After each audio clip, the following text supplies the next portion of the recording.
Voces del Periodista.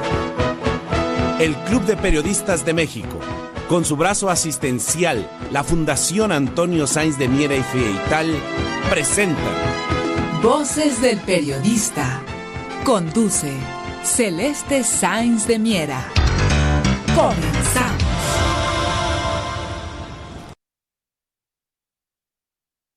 ¿Qué tal, amigos? ¿Qué tal? Muy buenas tardes. Bienvenidos a su programa Voces del Periodista desde hace más de 22 años.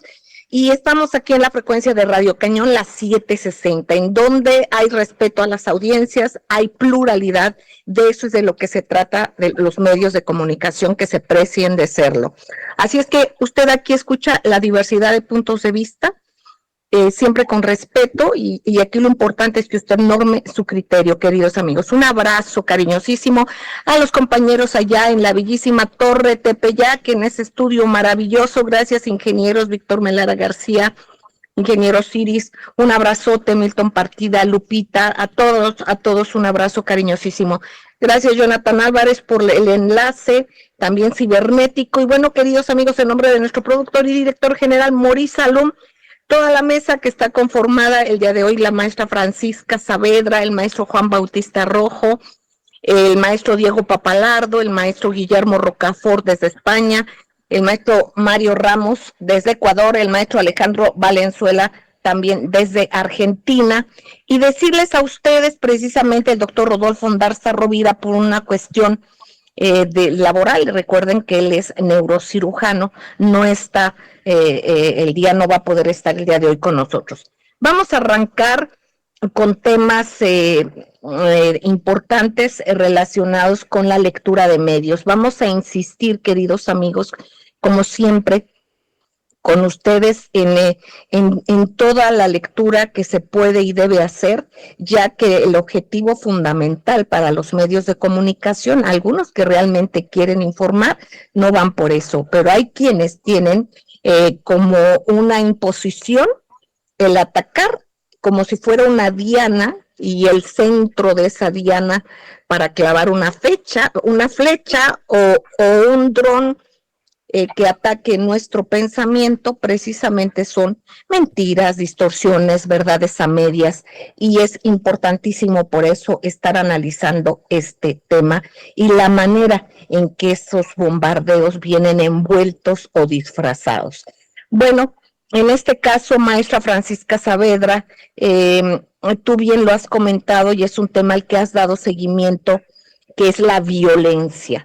Aquí es importante, queridos amigos, que también detectemos qué contenidos y qué medios hacen apología de la violencia, cómo se promociona desde supuestas noticias o noticias verdaderas, o también desde las películas, las series, en fin, todo esto que lo que hace es contaminar nuestra percepción de las cosas, hacernos perder capacidad de asombro.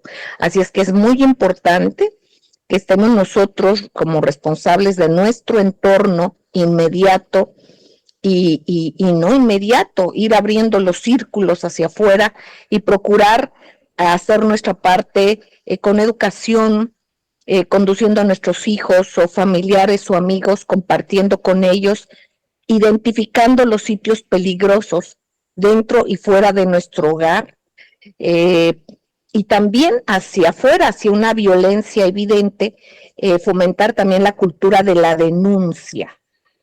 Hay que fomentar esta cultura de la denuncia y no hacer juego a quienes han creado como líderes, a quienes delinquen. Con estas medidas, como nos lo ha dicho la maestra Francisca Saavedra de diferentes maneras, pues vamos a evitar que surjan más Genaros García Luna, más pandillas, más cárteles del crimen organizado y otros enemigos sociales, tanto en la parte inmediata nuestra, los barrios, los países, todo el entorno, queridos amigos. Así es que vamos a analizar, maestra Francisca Saavedra, sobre tu análisis, toda esta responsabilidad que tenemos, pero también este poder, porque nos hacen creer que solamente somos esa diana y recibimos estos misiles dirigidos a nuestro pensamiento.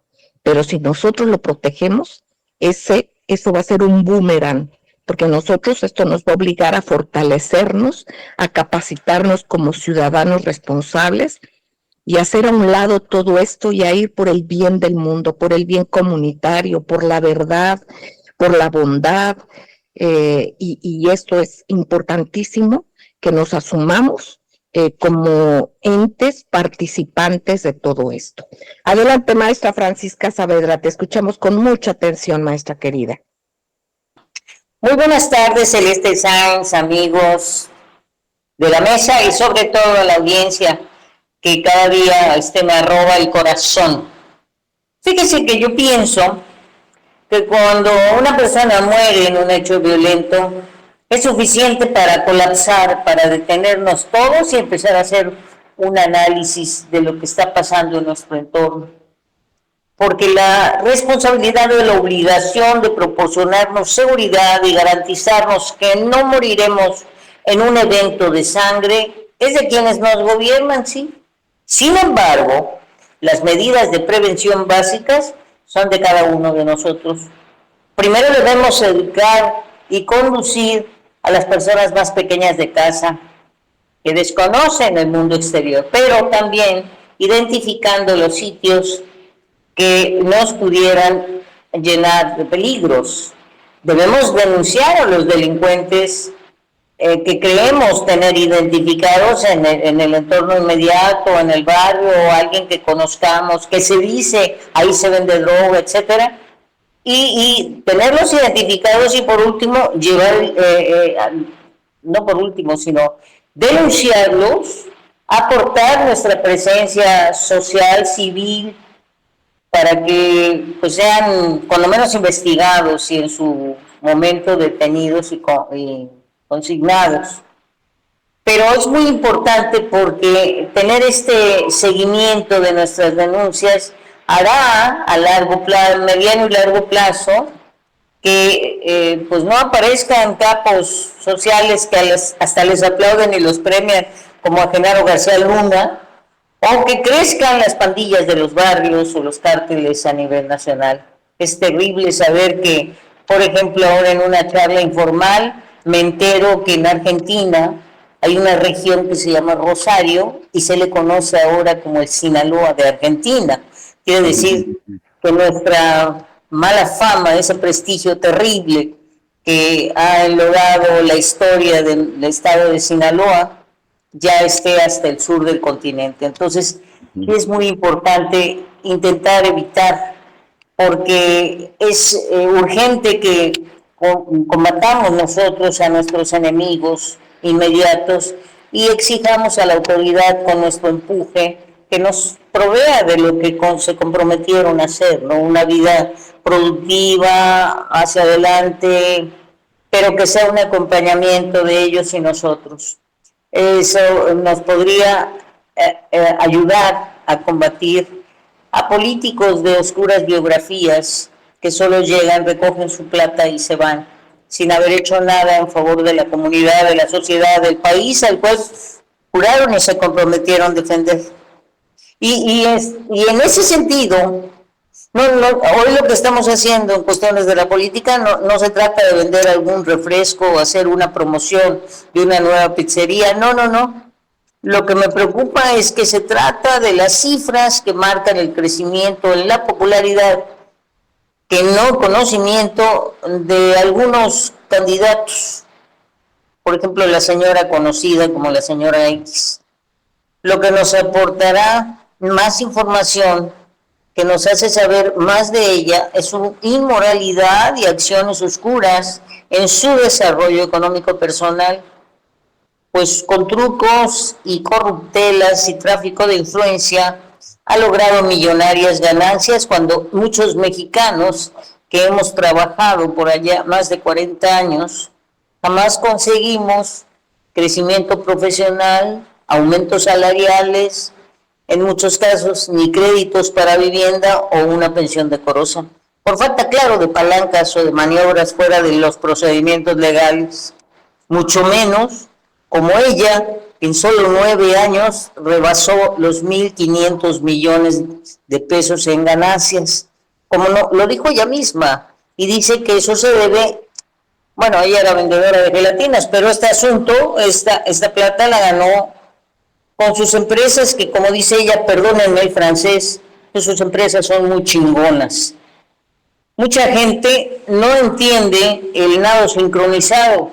Es ese camuflaje que usan los medios, casi todos, y que permiten las encuestas. Ese camuflaje lo provee las encuestas, porque el que paga ordena varias encuestas con resultados al gusto del cliente, y después periodistas, comentaristas y opinadores desde sus espacios y haciéndose como el tío Lolo, como si acabaran de descubrir el hilo negro o el agua caliente o como si Dios les hablara, cometen copiosas y profusas promociones y creen o nos hacen intentar creer que es un fenómeno sorprendente cuando sabemos que son resultados acordados. Entonces debemos estar muy pendientes, sobre todo que creo que una de las grandes transformaciones que está logrando la 4T es la transformación de nuestras propias conciencias. Cuando nosotros acabemos de entender de qué se trata, en ese momento este país se va a transformar de verdad. Creo que por ahí podemos empezar, Celeste. Muchísimas gracias, maestra Francisca Saavedra, extraordinaria reflexión. Y fíjense, queridos amigos, sobre este tema precisamente, cómo es la utilización del engaño. Por ejemplo, este personaje de las gelatinas que no han cuajado muy bien, que digamos, precisamente que se ha nombrado como una persona con principios que a sus inicios fueron izquierdistas, ahora ya les conviene decir esto, se les olvida precisamente lo que sucede y lo que nos trae al presente. Las declaraciones que hizo el líder de Vox, Santiago Abascal, precisamente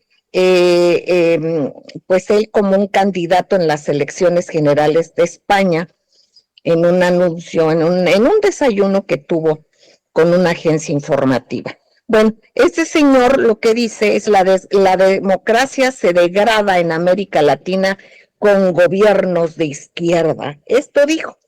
Aquí lo interesante solamente, y voy a regresar con ello, es las contradicciones, ver quién es este señor, quienes formaron una denominada Carta de Madrid hace 2-3 años, y darnos cuenta de la incoherencia que les viste. Vamos a un corte y regresamos, queridos amigos. Gracias.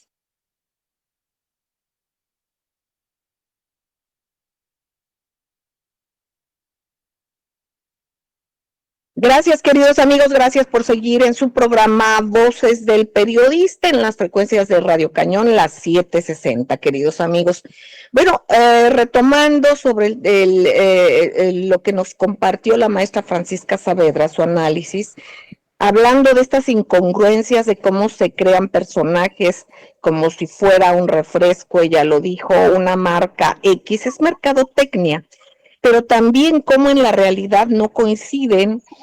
Cuando un personaje se dice que tuvo orígenes trotskistas, convicciones de izquierda, por otra parte hablaba que su papá era un golpeador, pero luego cuando estaba en el PRI les dijo que su papá murió siendo priista, o sea, todo este tipo de pifias tienen que ver, y me gustaría reflexionar por este editorial del día de hoy del periódico La Jornada, en el cual publican estas declaraciones del señor Abascal, Santiago Abascal, que dice que en caso de formar parte del gobierno de coalición con la derecha española, el Partido Popular y Vox, van a intentar que sea prioridad fijar una postura beligerante contra el Grupo Puebla, que está integrado por formaciones de izquierda de México, de Colombia, Bolivia, Chile, Ecuador, Costa Rica, República Dominicana, y además también contra el Foro de Sao Paulo.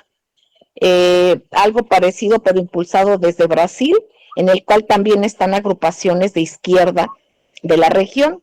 Entonces aquí solamente es retomar que hace en 2021 estos personajes y esta incongruencia estuvieron presentes en un evento con el Grupo Parlamentario de Acción Nacional en el Senado de la República, que se unieron al presidente del partido español de ultraderecha Vox, Santiago Abascal, y bueno, ellos mismos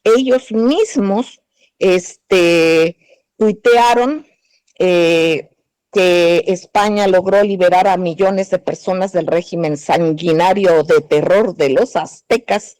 Entonces, imagínense, este es el Partido Acción Nacional y apoyan lo que sería el avance contra el comunismo en la iberósfera, así lo denominan. Es importante, amigos, para acentuar nuestro sentido de investigación, ver lo que dice la Carta de Madrid y quiénes la firmaron, para solamente acentuar todas estas incongruencias, queridos amigos, y la importancia de nuestras reflexiones. Bueno, pues vamos a pedirle al maestro Juan Bautista, que va por el mismo tema, amigos, es la parte de cultura que nos comenta mucho, que nos comparte desde diversas partes del mundo. Ahora lo hace aquí desde México, pero recuerden que desde Japón y otros lares nos ha reportado acciones muy importantes, muy interesantes y reflexiones de la misma manera. En este contexto, maestro, hablamos de medios de comunicación, del verdadero periodismo, de quienes son más que nada propagandistas, diferenciar de quienes son periodistas, aunque difieran de nuestro punto de vista, pero que tienen una metodología y una base de principio leal a su pensamiento, pero que no se presta a esta mercadotecnia y a esta ecolalia de la mentira y de la tergiversación de las cosas. Te escuchamos, maestro Juan Bautista. Sí. Adelante. Gracias, Celeste, amigos de la mesa de Voces del Periodista. Buena tarde. Fíjense que antes de entrar en este fascinante tema de la comunicación, la política, y si hay periodistas buenos o malos, yo diría ahí nada más que hay periodistas con ética y sin ética. Ahí en ese plan lo pensaría, lo reflexionaría. Antes de eso, perfecto, Celeste. Maestro, excelente. Efectivamente, ahí cabe toda la diversidad, pero la ética es lo que debe estar adelante, lo que pensemos, pero que sea representado con una ética, con ética. Gracias, maestro. Así es. Antes de entrar, Celeste, quisiera hacer una cápsula del tiempo cultural astronómica, porque están difundiendo por redes sociales, sobre todo la cámara webcam, que está ya apostada en las faldas del Popocatépetl, que van a empezar a suceder una serie de entre 60 y 100 estrellas fugaces. Ya han pasado varias.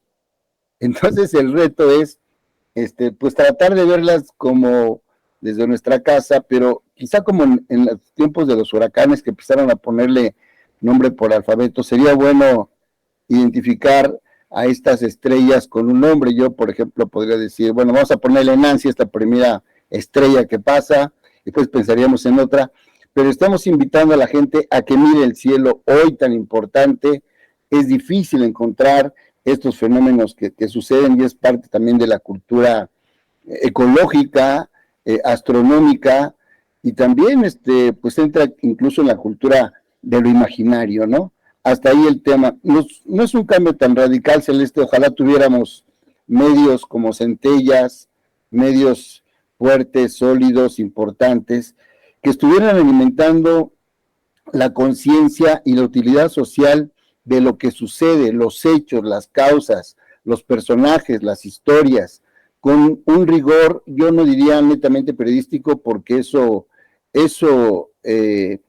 entra en una escala muy amplia de valores y de tipos que pudiera perderse en el análisis. Diría simplemente que tendrían que ser hechos constatables, que tendrían que ser descripciones lo más cercanas a la realidad, que tuvieran diferentes puntos de vista y también que ofrecieran un periodismo sólido, con ética. Y bueno, si revisamos solamente estos pequeños detalles que nos han llevado, en mi caso, a estudiar por muchos meses el fenómeno de la ética, tanto en seminarios con universidades privadas como públicas o fuera del país, como fue el caso de La Habana, pues nos damos cuenta que el periodismo, por ejemplo, recordaría algo muy sencillo, que es el padre del periodismo y de la independencia de Cuba, el periodismo que ejerció José Martí, y José Martí aquí en México también, y en Estados Unidos, un personaje de una talla importantísima, la ética, por ejemplo, con muchísimos ideales, de los Flores Magón, por ejemplo, toda esa época importantísima de regeneración, donde ahí a lo mejor se pierde el hilo, pero muchas mujeres empezaron a incursionar en regeneración sin saber escribir, fíjate, dictaban a las secretarias o a los ayudantes de la redacción lo que veían en la vida diaria, y ellas fueron las primeras combatientes de la transformación por la lucha por la igualdad. Y ese es otro fenómeno en los medios. Hoy seguimos teniendo medios piramidales, machistas, misóginos, con bullying permanente a la comunidad lésbico, gay, a los que piensan distinto. No aparecen incluso las personas con discapacidades distintas, tampoco aparecen en sus reportajes, si no es para denunciar la falta de algún medicamento cuando la atención debiera ser integral. Pero vamos al tema más importante, que será el ideológico. Y entonces en el ideológico pues se rompe ahí la bola de cristal celeste, porque la base del cristal quizá tiene otros fundamentos.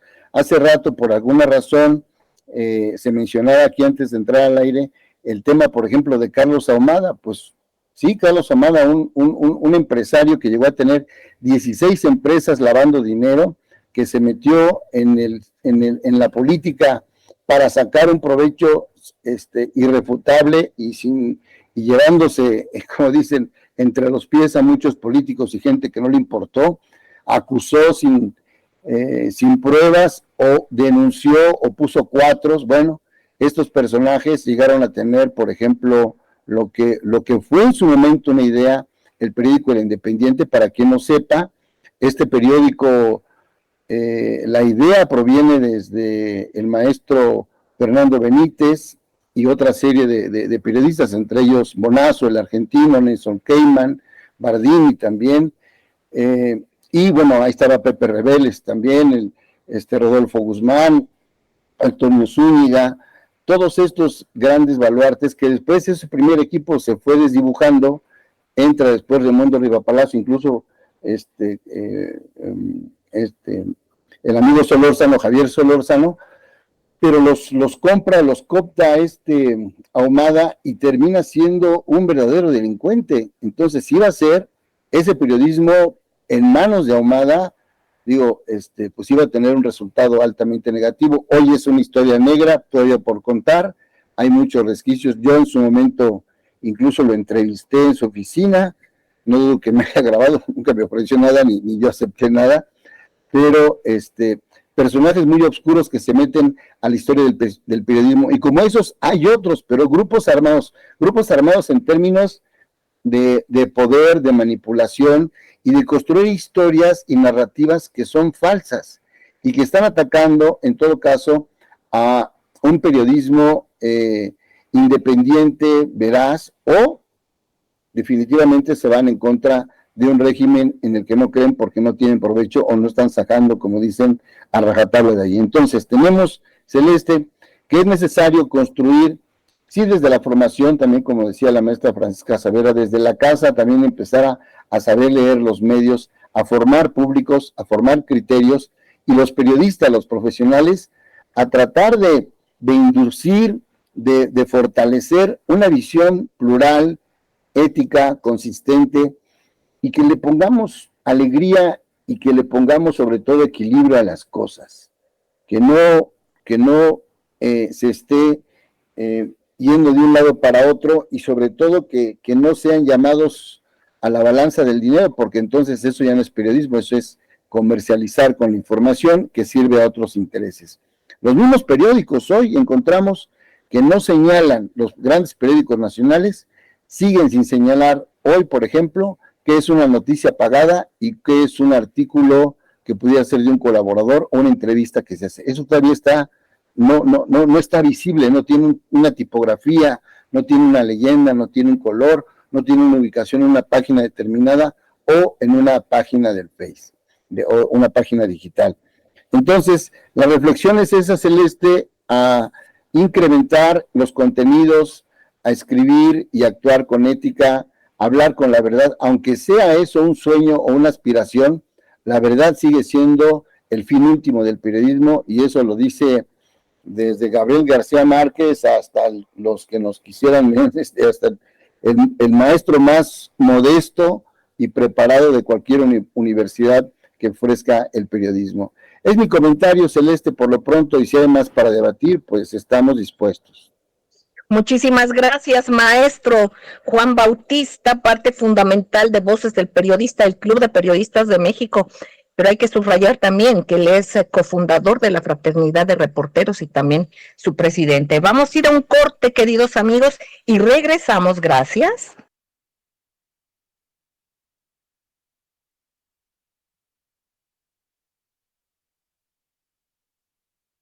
Gracias, queridos amigos, gracias por seguir aquí en Radio Cañón, las 7:60, en donde el respeto a la audiencia es lo principal. Así es que muchísimas gracias por continuar en Voces del Periodista.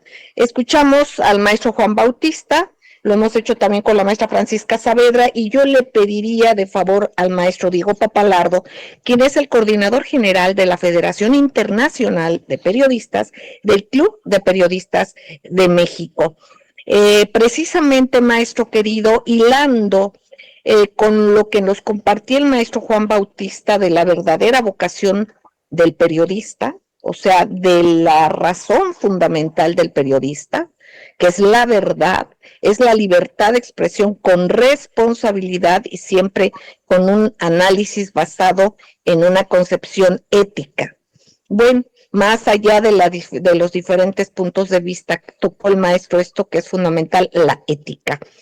Yo quisiera preguntarle a usted, porque esto es algo que se ha extendido, yo creo, obviamente, a nivel global con lo que se le llama o denomina la media, que son estos medios que están organizados desde las mismas empresas que atacan el fortalecimiento del Estado, el fortalecimiento de los pueblos, y que pues ahora están básicamente teniendo como una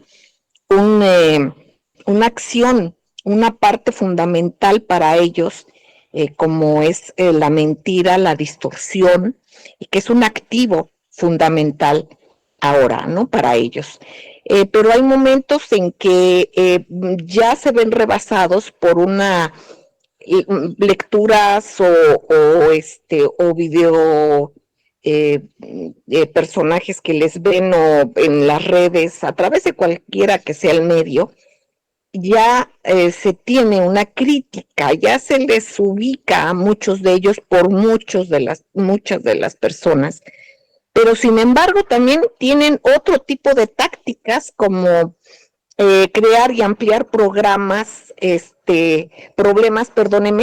de personajes políticos o de la comunicación que no vayan acorde a sus formas de pensar, o a cualquiera que intente pensar de manera independiente.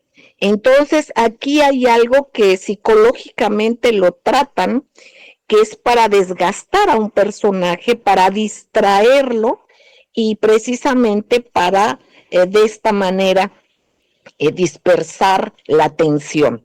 Maestro querido, ¿qué nos puede decir para que no caigamos en ello, no caigamos en ese intento, que es lo que ahora pretenden los medios, ya que ya no nos tragamos, como se dice coloquialmente, todo lo que nos dicen? Hay mucha gente que ya lee en lectura en sentido contrario a los medios. Entonces, a estos medios que son atlantistas, que son pro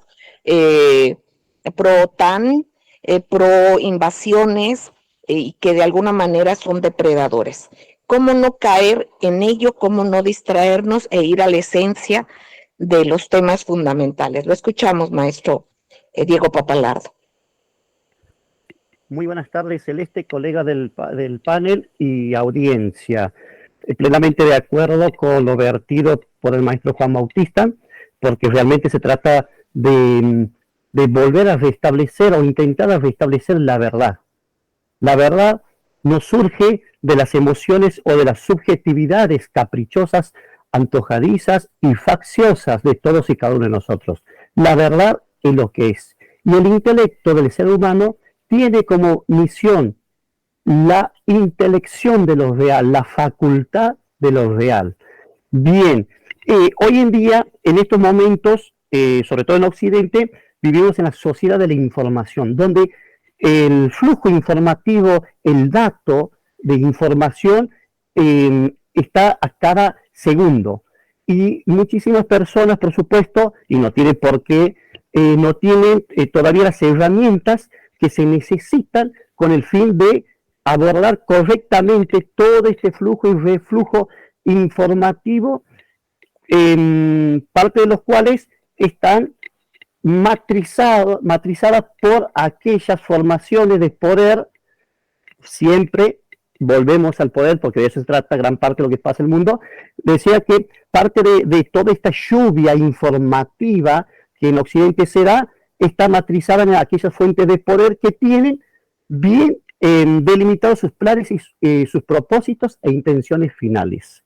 Entonces, estos planes de poder utilizan superherramientas, muchas veces que son los llamados medios de comunicación masivos. Y hoy en día, muchas de las plataformas llamadas de las redes sociales, porque se trata de, como hablamos la vez pasada, de trabajar sobre la cognición de todos y cada uno de nosotros, con la finalidad de esclavizarnos, ¿sí? Y de quitarnos cualquier capacidad potencial de poder. También hablamos hace 2 meses atrás en este mismo espacio que el poder, digamos, es una trinidad, que está el poder metafísico, el poder físico y el poder químico. Y muchos grandes medios de comunicación, no todos, sino muchos grandes medios de comunicación alineados con determinadas recetas geopolíticas, ¿sí? Pues tratan precisamente de quitarle ese poder a la persona común, al ciudadano concreto de nuestros pueblos. Y lo que nosotros estamos haciendo desde este espacio humilde, aunque firme, es la de diluir el poder en la gente, que la gente, si está predispuesta, pues vuelva a tener la autoconciencia de un poder personal, de un poder conceptual.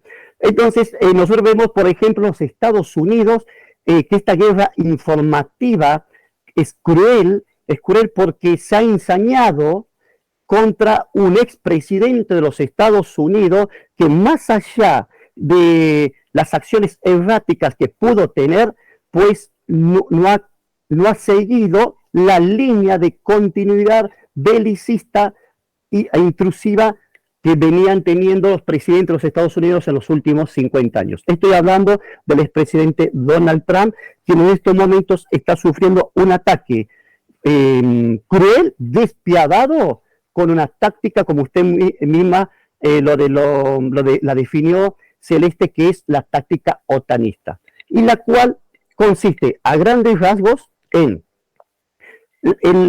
efectuar un ataque múltiple y coordinado sobre el sistema nervioso, en este caso concreto, del expresidente de Estados Unidos, Donald Trump, porque se pretende dispersar su atención, concentración y planeación mentales en un conjunto de problemas, creándole así hechos y situaciones complejos y difíciles, porque la idea, subrayamos, es la de mantenerlo en constante preocupación y estrés. Al llevarlo a ese nivel al expresidente de Estados Unidos, pues se logra, o se intenta, producirle lisa y llanamente un síncope o una enfermedad grave. También esta táctica incide en la dispersión de la energía externa física del expresidente Trump, porque él mismo tendría que dedicarle más tiempo y disponibilidad de recursos y movimientos físicos a regresar a la Casa Blanca y no precisamente a afrontar toda esta guerra informativa que se ha ensañado en contra de él. De igual forma, estos medios de comunicación que son herramientas o superherramientas de estos complejos de poder que son mundialistas, esto es importante, es clave, no solamente entenderlo, comprenderlo, sino aceptarlo. Decía que este complejo informativo intenta, digamos, suprimir al presidente Donald Trump en las narrativas y aprobaciones mediáticas, sociales y elitistas, suprimirlo como un actor positivo e imprescindible en los procesos que los Estados Unidos tiene y tendrá en la presente década. El caso concreto del ataque frontal, holístico, cruel, despiadado e incesante que se realiza contra el expresidente Donald Trump es un ejemplo de cuando los grandes medios de comunicación de trascendencia y significatividad internacionales pues realizan una guerra psicocognitiva con una finalidad netamente geopolítica. Muchísimas gracias, maestro Diego Papalardo. Bueno, pues precisamente vamos viendo todos los instrumentos que se tratan de contraponer y lo comentábamos casi al inicio del programa, queridos amigos, sobre esta misma receta para los medios y para todo. Aquí en México al presidente Andrés Manuel López Obrador, eso es lo que ha estado haciendo constantemente una muy flaca oposición, o sea, sin consistencia, aunque fuerte por recursos económicos, que es precisamente tratar de obstaculizar cualquier avance. No les importa si es del país, si es en bien del país, de los trabajadores, no pasa nada. Lo importante es obstaculizar a un contendiente político al que ven como enemigo, y esas han sido sus acciones principales. Precisamente un personaje al que están candidateando, que es la senadora Xóchitl, que por cierto, ahora X, Xóchitl con X, como dice la maestra Francisca Saavedra, pues precisamente que está como senadora y también está haciendo una campaña llena de contradicciones. Es que vemos, queridos amigos, cómo estos mundos tratan de confrontarse. Por ejemplo, ya veremos cómo la cumbre de la Comunidad de Estados Latinoamericanos y Caribeños, precisamente, se ha desarrollado y está en participación con la Unión Europea, que precisamente pues tienen unas diferencias importantes. Hay que ver también las coincidencias a las que se puedan llegar, pero finalmente hay una evidencia de ver la caída de este mundo muy unipolar y un resurgimiento por la lógica de la vida, de generar recursos para el bien de todos, por la felicidad de todos, del mundo multipolar. Vamos a ir un corte, queridos amigos, y vamos a regresar con el profesor Guillermo Rocafort, también con el licenciado Mario Ramos, director del Centro Andino de Estudios Estratégicos, y vamos a escuchar también y vamos a tener un enlace también hasta Argentina con el maestro Alejandro Valenzuela. No tardamos, vamos a un corte y regresamos. Gracias.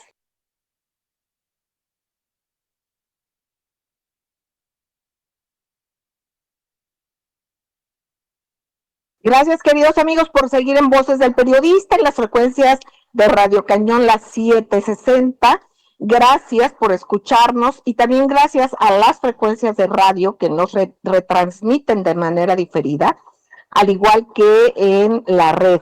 Un abrazo a Radio La Nueva República, que a las 9 de la noche lo hace, y también después de las mañaneras nos hacen favor de retransmitirnos. Y bueno, a través de nuestras redes también, queridos amigos de Voces del Periodista. Bueno, escuchando al maestro Diego Papalardo, yo les pido continuar con este análisis internacional y con este tema tan importante que compartíamos sobre esta cumbre de la CELAC y la Unión Europea, ¿no? Y este vuelo bajo de este mundo unipolar que va quedando y perdiendo baterías, y un creciente mundo multipolar, precisamente por el beneficio de todos para producir riqueza en todos sentidos, espiritual, económica, de felicidad para el mundo, y que abandonemos la dinámica por fin algún día de que solamente a través de la guerra, de la depredación, es como se puede salir adelante.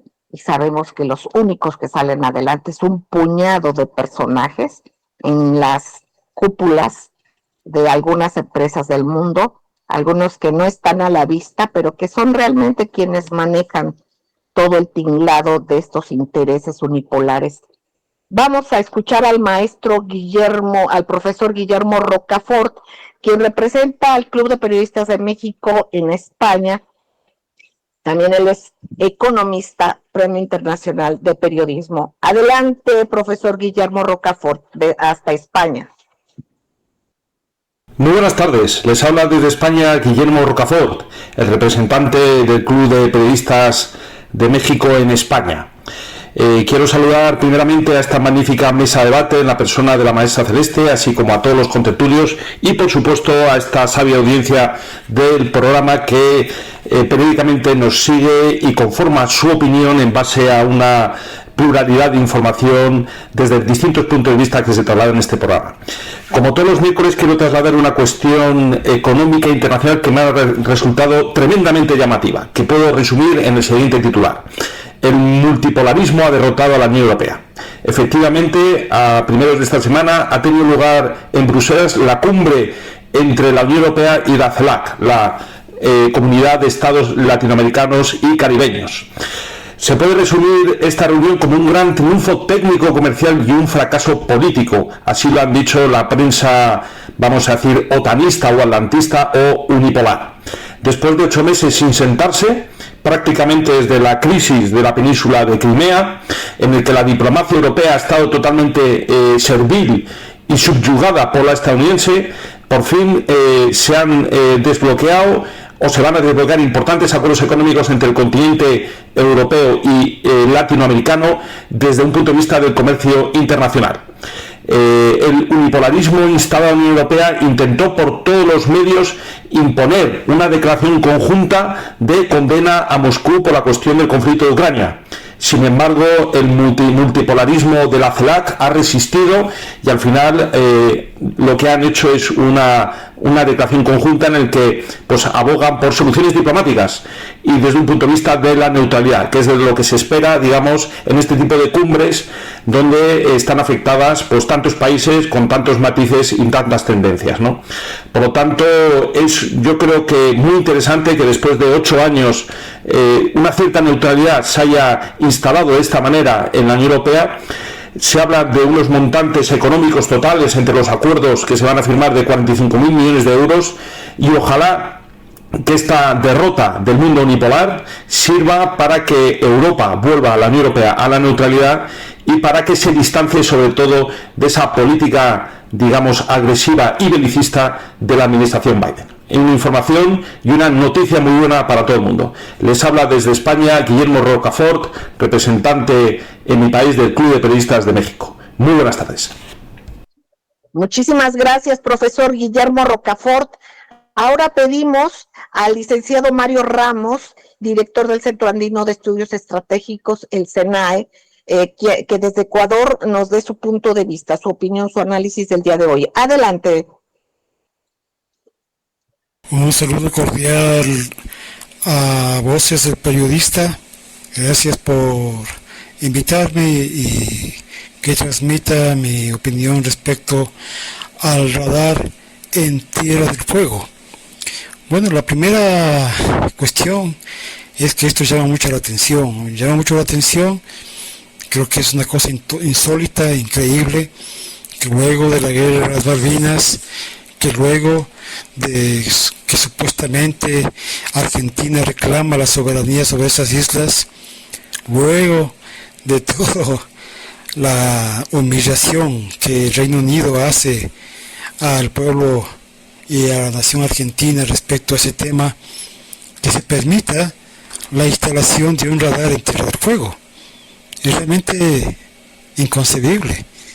O sea, yo había escrito hace unas semanas un artículo que decía que mi percepción es que el tal reclamo de la soberanía de las Islas Malvinas es una cuestión meramente burocrática, pero que no se ve en los hechos nada concreto. Y creo que este hecho que acaba de publicarse, digamos, en los medios, me confirma esa hipótesis, ¿no? De que realmente no hay una seria actitud de buscar recuperar las Islas Malvinas, ¿no?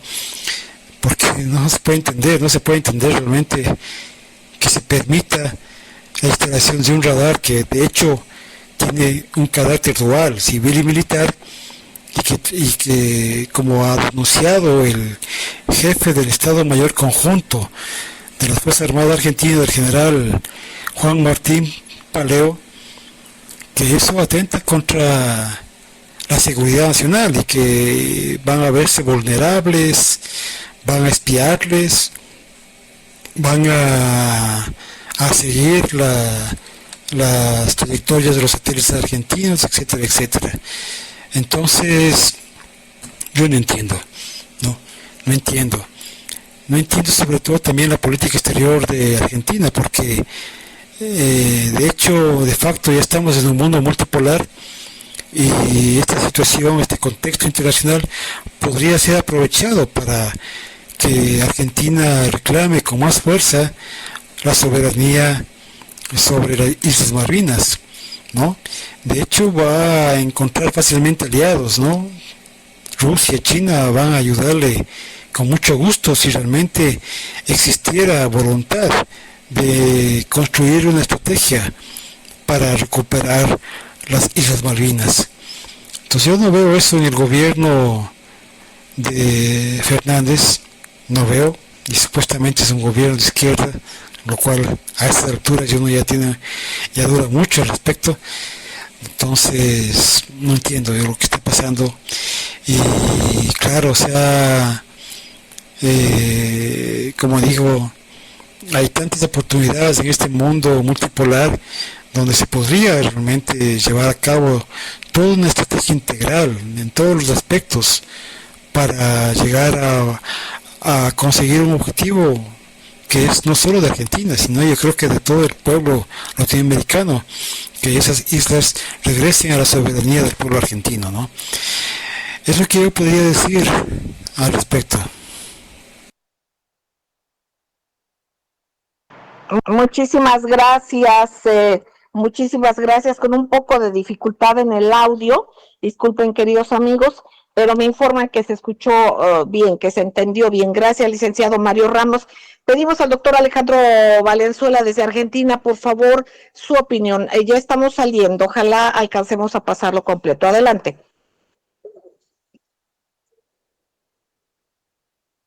Buenas tardes a todos, el doctor Alejandro Valenzuela para Voces del Periodista. Nuevamente es un placer estar aquí con ustedes, compartiendo este grato espacio. La idea de hoy es dejar una pequeña reflexión en cuanto al fortalecimiento en las áreas económicas y de inversiones entre la Federación Rusa y la República Argentina, siendo nuestro país, la República Argentina, una nación del sur global, desplazada de algunas zonas de influencia, pero con un gran capital humano e intelectual e industrial también, también en el tema de experiencia, en el desarrollo de tecnologías, en el desarrollo de exportación de materia agrícola, de materia de economía primaria, con importantes huecos que llenar en cuanto a inversiones relaciones privadas, ¿sí? Yo creo que en un trato de respeto, de reciprocidad en cuanto a los contratos que se puedan llegar a generar en cuanto a estas naciones, sea en el ámbito público, estatal o privado, la Federación Rusa cuenta con una importante ventaja junto con Argentina para poder construir en esas áreas a nivel estratégico de cara a este nuevo orden multipolar que se está desarrollando en todo el mundo, que es algo que es innegable y que hay que tratarlo, que no se va a poder ignorar en algún momento, dado que Argentina y Rusia cuenta con un importante nivel de empresas para desarrollar tecnología, para el área agrícola, para la utilización comercial, para la exportación, la producción industrial, así como Argentina cuenta con importantísima experiencia en esas áreas a explotar. En la cuestión energética también las zonas de desarrollo e investigación son enormes. Entonces, bueno, eso es algo importante que yo quería marcar en esta oportunidad que tengo, bueno, y dejar palpado eso, que si se construye en cuanto a zonas estratégicas y con respeto, con responsabilidad y entendimiento mutuo, ¿sí? Puede ser de enormes, se pueden generar beneficios en enormes proporciones, ¿sí? para los dos estados. Así que bueno, quería dejar eso asentado. Ha sido un placer estar nuevamente aquí con ustedes. Dejo un cordial saludo a los conductores, ¿sí? Y a los invitados. Y bueno, ha sido un placer nuevamente estar con ustedes aquí. Saludos desde Argentina. Muchísimas gracias, maestro. Amigos, sigan en estas frecuencias porque aquí se escucha con pluralidad. Muchísimas gracias.